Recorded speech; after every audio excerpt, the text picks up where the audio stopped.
Welcome to online lecture series on digital modulation techniques. I am Professor Shiva Panchakshari, Department of Electronics and Communication Engineering. In the first part of this lecture series, we shall discuss about digital modulation techniques.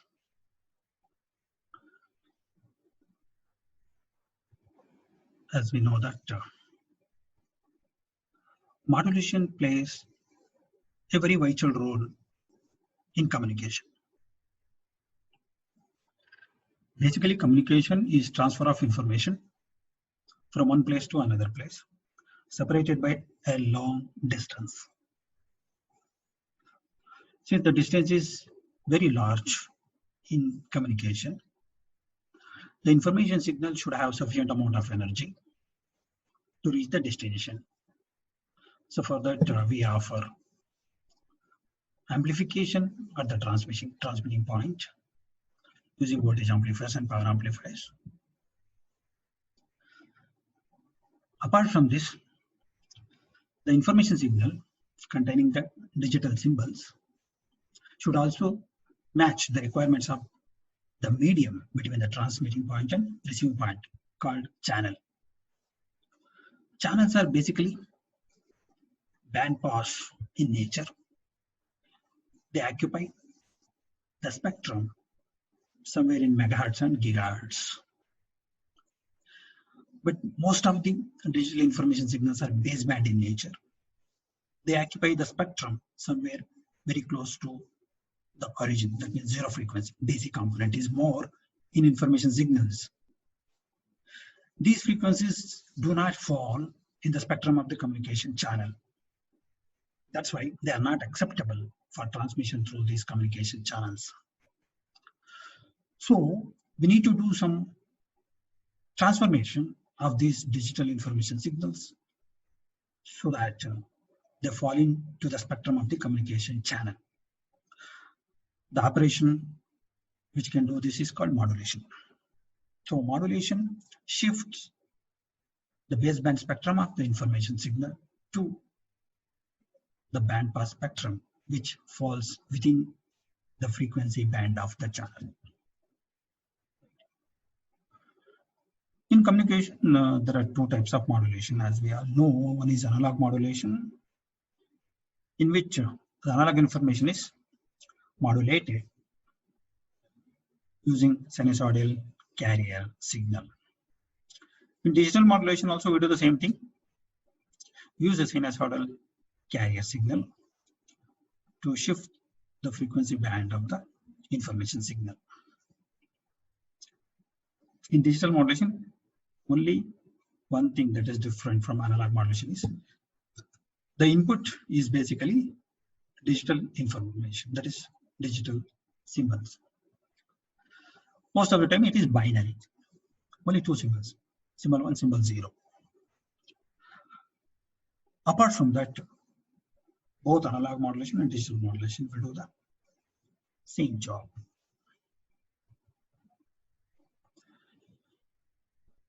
As I said, modulation is nothing but shifting the spectrum of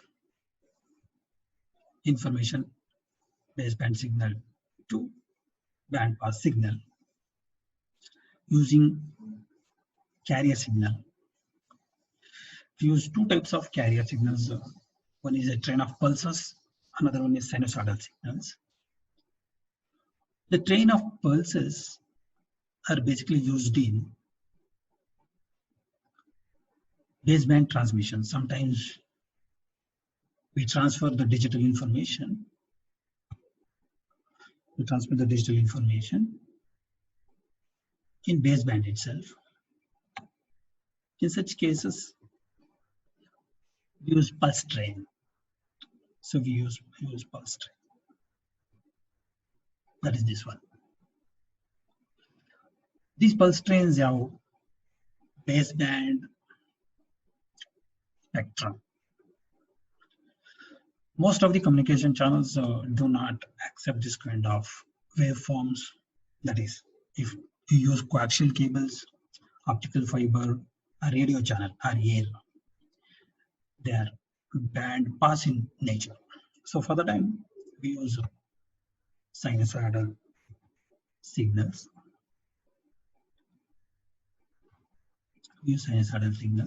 This is cos wave and this follows sine wave. Both have same frequency, same amplitude. They are different in a phase difference of 90 degree. So anyone can be used, either sine or cos, right? So carrier signal is required to meet channel requirements. Okay, this carrier frequency, that is FC, what I'm speaking here, should fall within the spectrum of the communication channel. So modulation is done by varying one of the characteristics of the carrier signals, that is either amplitude or frequency, that is this amplitude or frequency or phase. The amplitude, frequency and phase of the sinusoidal signals can be varied in proportion with the information signal and produce modulation. Accordingly, we can identify three types of modulation techniques: amplitude modulation, phase modulation, and frequency modulation. Particularly in digital modulation, the information is digital in nature. That means information is discrete in nature. It will have finite number of amplitude levels, maybe 8, or maybe 4, maybe 2 in binary.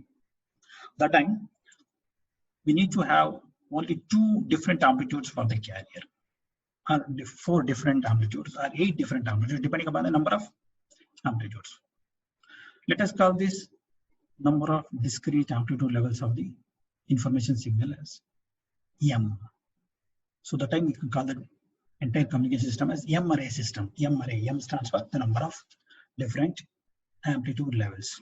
So that time the carrier signal, sine and cos, can have M number of different amplitude levels, or M number of different phase values, or M number of different frequency values, so that each of these characteristics represent one digital symbol. So that means one amplitude, one digital symbol. It is M number of amplitude levels of the carrier, M number of discrete levels of the information signal. Right. So that's why, particularly in binary communication system, for amplitude, 2 amplitude levels, or 2 phase values, or 2 frequency values are selected. And that's why we call these amplitude techniques as shifting techniques. That means in modulation, the amplitude of the carrier should be shifted from one value to another value. The shifting is done using switches or keys. Hence, we call these techniques as amplitude shift key, phase shift key, and frequency shift key. So we need to shift from one value to another value, one of the characteristics, using switches, right? And you can see these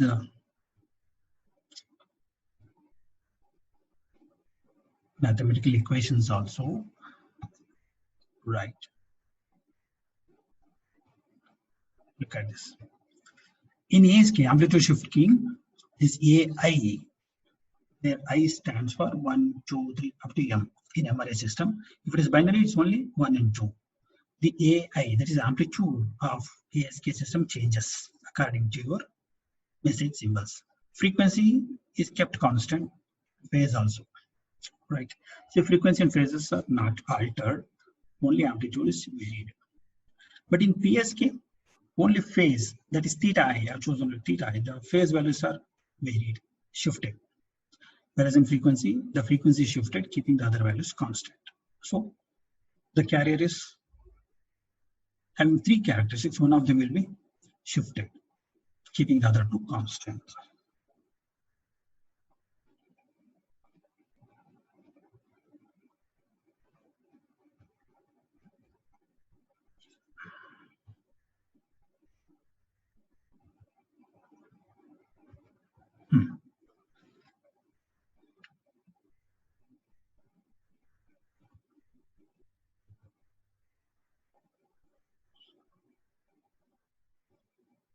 Now, we shall discuss amplitude shift keying in detail. So in the earlier discussions, we have summarized generally what modulation is, what are the different types of modulation, what we do in modulation, why modulation, these kind of informations are discussed. Now I'm going to take one by one in detail. At the outset, we shall go for ASK, the amplitude shift key, in which the amplitude of the sinusoidal carrier signal offers you a discrete number of amplitude levels to represent your digital symbols. Okay. So something called MASK, that is M-array ASK.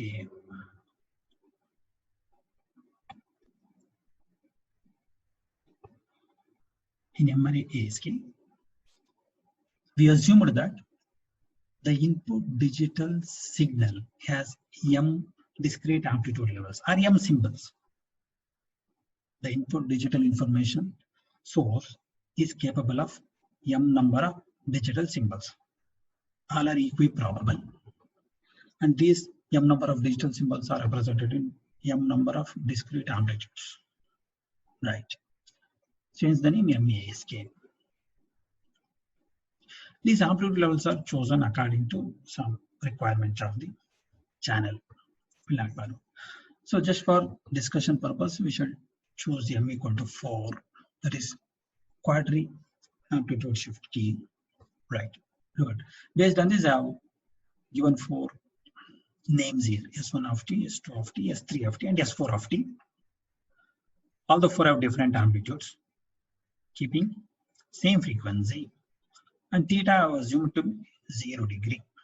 So phase and frequency are not important.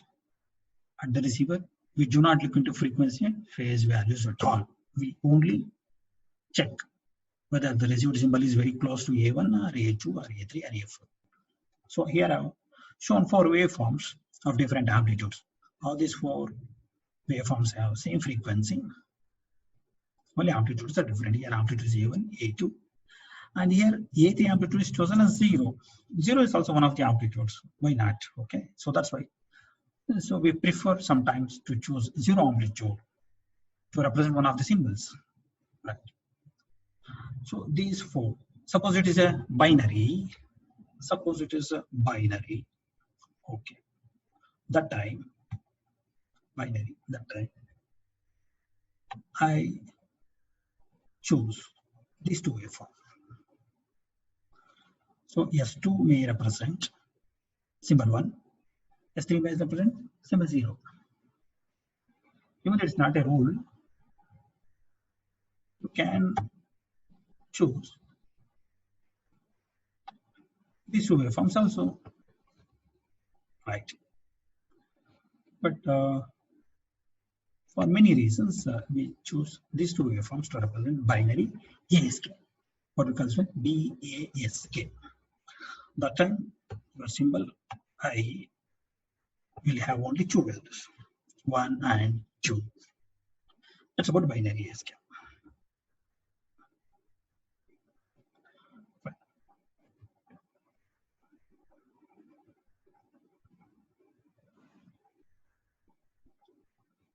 Yeah.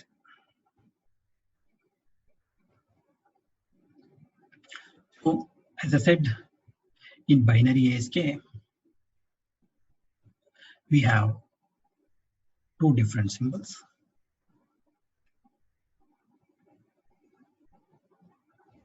Binary ASK, 2 discrete amplitude levels of the carrier signal, 1 and 0. And I have given the amplitudes as AC and 0. Frequency same. Since the amplitude is 0, entire signal goes to 0 in the second waveform. And these waveforms will exist over 1 bit duration. TB represent time duration of 1 symbol. B stands for bit symbol. Okay, right. When symbol is 1, we choose one waveform. When symbol is 0, we choose another waveform. So this is the waveform for symbol 1, this is the waveform for symbol 0. And since there is any sort of signal of frequency fc, so time period of this carrier signal is 1 by fc. 1 by fc. Right. And I have given some waveforms here. B of t represent your binary information signal, which is represent a sequence of ones and zeros. Whenever there is a 1, we use some positive pulse to represent it. Whenever 0, we represent 0 pulse, a pulse of 0 amplitude. So 1, 0, 1, 0. So that means presence of pulse represent symbol 1, absence of pulse represent symbol 0. So this kind of binary signal representation is called NRZ, unipolar signaling, because only one pole, that means one type of pulses, either positive or negative, right? For 0, we don't use any representation. The duration of each symbol is TB. TB is 1 bit duration, right? So to represent this presence of pulse, we use this signal, sinusoidal signal, that is S1 of t. To represent binary symbol 0, we use S2 of t. S2 of t is absence of signal, right? But carefully observe this one here. In 1 bit duration, that is in 1 TB, we have here many cycles of carrier. That is here 1, 2, 3. That means we have chosen 3 cycles of carrier signal in place of 1 pulse. That means the frequency of this carrier signal is 3 times more than this binary signal, right? So in practice, you can find many sinusoidal cycles within 1 dB, like 10, 15, like that, so that the frequency of the transmitted signal is 15 times more than the binary information. That's so here 1 time duration is 1 by fc. That means 1 duration is 1 by fc. 2 get 2 by fc, 3 get 3 by fc. So 1 TB is equal to 3 by fc, which will be generally denoted as n by fc, because you can choose any number of fixed number of cycles within this one. Let it be called n. N is an integer right now. So then n should be fixed. Here if 3 cycles means here also 3 cycles. Here also 3 cycles, 3 cycles. That should be done like that only. It's a rule to keep integer number of cycles of the carrier signals within 1 TB. So 3. So 1 TB is equal to 3 by fc. That means the frequency of carrier signal is 3 times more than the binary information. So this is the waveform of ASK, and this is the 2 different possibilities and corresponding equations.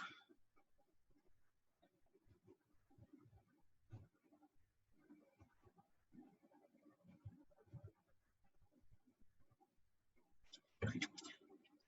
So compare another modulation technique, PSK, with respect to this ASK, right? PSK is almost similar to your ASK, except few changes. You can only observe what are those changes here.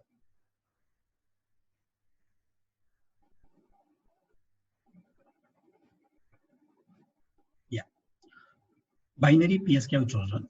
Similarly, MRA PSK is also there, right? 2 discrete phase values of the carrier signal are used to represent 1 and 0. Look at this here. AC amplitude is same, frequency is also same. Here phase is not chosen, means 0 degree. If you come to second one, amplitude is same, AC, FC, FC. See the phase. Here phase is chosen 0 in the first signal. In the second signal, phase is chosen pi, 180 degree. That means to represent the binary information, the 2 symbols of binary signal, we have chosen 2 phase values, 0 degree and 180 degree, the pi. So cos of 2 pi fct plus 180 is also equivalent to minus AC cos 2p of such, because the moment you introduce 180-degree phase shift, the signal gets inverted in amplitude. That's why we introduce minus sign here in place of pi. So both will be same. So when it comes to waveform, as usual, the carrier signal with 3 cycles is chosen for 1 bit duration. Here, to represent binary symbol 0, I've used the same waveform of this one, but in inverted form. Inverted. Okay, because of this minus value in the amplitude. Okay, so even though it is a PSK, even though we have chosen 0-degree phase shift, it looks like I've chosen 2 different amplitude levels, like this positive one, negative one. Okay, the negative amplitude, same as the positive amplitude, except the phase shift of 180-degree. The waveforms looks like this. So same thing, bit 1, choose any one of the waveform, bit 0, choose any one of the waveform. Okay, I've written here the waveform, final waveform of BPSK. So here I've written here BASK. It's actually PSK, right? PSK. I've written with cos carrier signal. You can also write sine carrier signal, which is seen in most of the literature, right?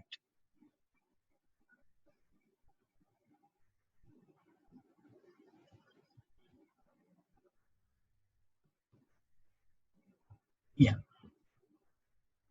Now let's go to the third modulation technique, FSK, which is also similar to our ASK and PSK, except change in frequency. Look at this BFSK, binary FSK. 2 different frequencies of the carrier signals are used to represent ones and zeros. Look at this here. I've chosen one frequency F1, another frequency F2. Right, amplitude same, phases taken as 0-degree in both the cases. So 0 to TB for symbol, 0 to TB. So one symbol. So each waveform exists for one symbol, 0 to TB. This is one signal of frequency F1. This is one signal of frequency F2. So within 1 TB, I've chosen here 1, 2, 3, 4 cycles here. 1, 2, 3, 4 cycles occupy very less time. This occupy very large time. That means, so the frequency of the first waveform is less one, the second waveform is more. Like this, 2 different frequencies are chosen. That's the thing. So waveform same. Waveform same here. The S1 of t represents bit 1, S2 of t represents bit 0. So the second signal have more cycles in 1 TB than the first signal. That's how we differentiate between FSK and PSK. But one point to be noted clearly here is that, look at this point here, this point here and here. That means the symbol changes at the input, the signal still remains continuous. It's not discrete, similar to your PSK. In the PSK, there is a discrete change in amplitude. Suddenly, that change will introduce some additional frequencies, which will lead to distortion of the signal. But here in FSK, the signal, even the frequency is changing, the signal phase remains continuous. The signal phase remains continuous, right? So this makes it a very important note. So let me, before go to other informations, let me conclude. Even though FSK is having 2 different frequencies to represent bit 1 and bit 0, they still remain continuous phase signal. The phase of the signal remains continuously changes phase. That means in FSK, phase changes continuously. Whereas in PSK, even though it is using same frequency, its phase discretely changes. Look at this. Look at the discontinuities here. Let me show through annotation. Look at the discontinuity here and here. Here. Here phase changes. Phase shifts by 180 degree. Whereas in FSK, it's not there. but the frequency of both the signals remain same.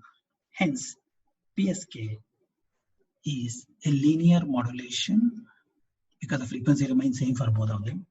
FSK is a nonlinear modulation because frequency changes, but still its phase remains continuously changing. Whereas the phase of PSK changes discretely because it is PSK signal, phase should change from between 0 and 180 degree. In FSK, phase changes but continuously changes. But frequency changes discretely in FSK. That's why that is nonlinear modulation. So BFSK is nonlinear modulation because frequency abruptly changes. Whereas BPSK is linear modulation because frequency remains same for both the symbols. Right. So with this discussion, we have learned something about BASK, BPSK, and BFSK. Same kind of interpretation can be provided for MASK, MPSK, and MFSK.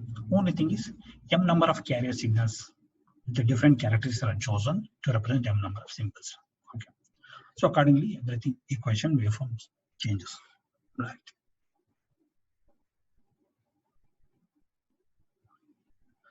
So here, I would like to conclude with one important point here. As we know that information signals are represented using carrier signals. So carrier signals play a vital role. Sometimes different carrier signals are used. That means in FSK, 2 different carrier signals with different frequencies are used.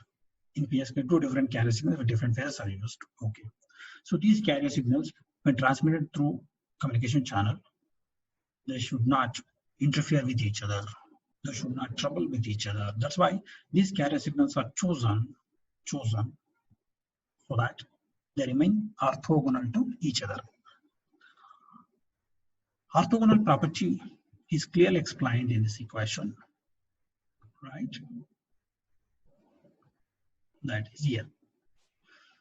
This is the first orthogonal signal, phi I of t, second orthogonal phi j of t, and they are multiplied and integrated over a symbol duration t or bit duration t. T may be tb in binary, and integrated with respect to time, they will produce some constant value k. If both the orthogonal signals are same, I equal to j. If both are different signals, then they produce 0. That means product integration. Product means multiplication, then integration. Product integration of 2 different orthogonal signals always leads to 0. Product integration of 2 or similar orthogonal signals, almost same orthogonal signals, will always leads to some value, right? That means multiplication of 2 orthogonal signals and integration over symbol duration will always produce some finite value if they are same, otherwise 0. This property is called orthogonal property. The orthogonal property is also sometimes normalized to unity. That is orthonormal signals, orthonormal property. That is the k value will be taken as 1. That is normalized to 1. Otherwise it is same. Okay. So from this property we can easily identify one application or significance or relevance. What is that one? If information signal m of t is multiplied with 1 basis function, that is carrier signal. Carrier signals are orthogonal always. That's why 1 basis function multiplied and transmitted over channel and received at the receiver. At the receiver, if you multiply the received signal with the same orthogonal signal and integrate. See, first one is phi 1, this is phi 1. Second one is also phi 1, this phi 1. So both are same. Integrate means produce k. If they are orthogonal, produce 1. So after integration, it will produce 1. So 1 into m of t remains m of t. So according to the definition of the modulation, to transfer the information, we need sinusoidal carrier signal. The main function of carrier signal is to carry the information signal m of t. Right. So after carrying, that means after reaching the receiver, they should disappear. That's why we multiply this one with the same thing and integrate it so that carrier will be eliminated. We are left with information signal. Okay. This one is most important operation that is used in modulation. Right. Suppose if phi 1 and phi 2 are multiplied together, you will always get 0. So this property is also very useful in avoiding the noise, effect of noise signal in communication. That means if you use a 5-1 signal for transmission and some other interfering signal is 5-2 on the channel at the receiver, so both will get multiple integrated, means they will produce 0. So elimination of effect of noise is also possible in this case.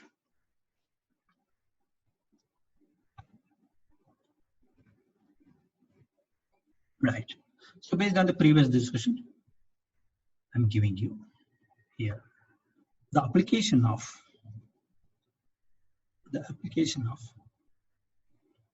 orthonormal basis function. Okay, orthonormal basis function, that is, if you choose phi1 of t as a sinusoidal carrier signal cos 2 pi of ct with this amplitude, okay, now we'll see why this amplitude later, right? Then if this phi1 of t is multiplied 2 times, phi1 into phi1 and integrated, you should always get 1. You should always get 1 here. So approved here by choosing this amplitude, root of 2 by TB for the carrier signal. If you do integrate and do this calculation, you will get 1. Okay. So to make this phi1 of t orthonormal function, we have chosen this amplitude root of 2 by TB. So after multiplying the signal with itself and integrating, you will get 1. Right. Similarly, if you multiply two different carrier signals, that is phi1 and phi2, that is cos 2 pi of ct is 1, cos 2 pi n of ct, that means I have changed frequency by an integer number n.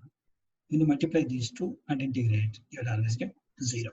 So this property makes sinusoidal signals a suitable carrier signals because they are orthonormal functions with this amplitude. So this kind of eliminating the carrier signal at the receiver to identify the information signal is called coherent detection. This is called coherent detection because information is detected by eliminating the carrier part. It's called coherent because this phi1 of t is multiplied once at the transmitter or the receiver. The one that is used at the receiver should be having the same phase synchronization with the carrier signal used at the transmitter. Okay, keep it in mind, guys. The carrier signal is appearing at two places here. One is at the transmitter, another is at the receiver.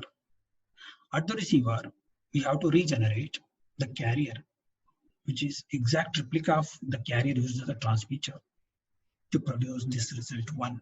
Okay, if this signal phi1 of t at the receiver is having different phase than that of the transmitter, then this result won't appear. So that's why you should establish phase synchronization between the two signals used at the transmitter as well as receiver. So that plays a vital important operation, and it's the name coherent signal, right? So the phase synchronization is established in many ways. Okay, sometimes we locally generate the carrier signal receiver. Sometimes we extract from the incoming signals, or sometimes we transmit carrier signal in a different channel so that phase synchronization is established easily. There are so many techniques in communication systems. So this is the basic operation, what I wanted to convey for this particular. So we shall end this discussion at this point of time. So let me summarize what you've done. You have seen modulation is important in communication. That modulation is performed using sinusoidal carrier signals of high frequency, right? And these sinusoidal carriers will make us to develop 3 different modulation techniques: ASK, FSK, PSK. Both of equally good, but they have some different characteristics, right? Whereas FSK is continuous phase varying signal but non-linear modulation technique. PSK is discrete phase shifting but linear modulation techniques. ASK is also linear modulation technique because frequency doesn't change, only amplitude changes, right? So with this, we shall end the session, and in the coming classes, we shall take ASK, PSK, and FSK in detail, and we'll give detailed mathematical interpretation for them, and also we have expression for probability of error for them. Thank you.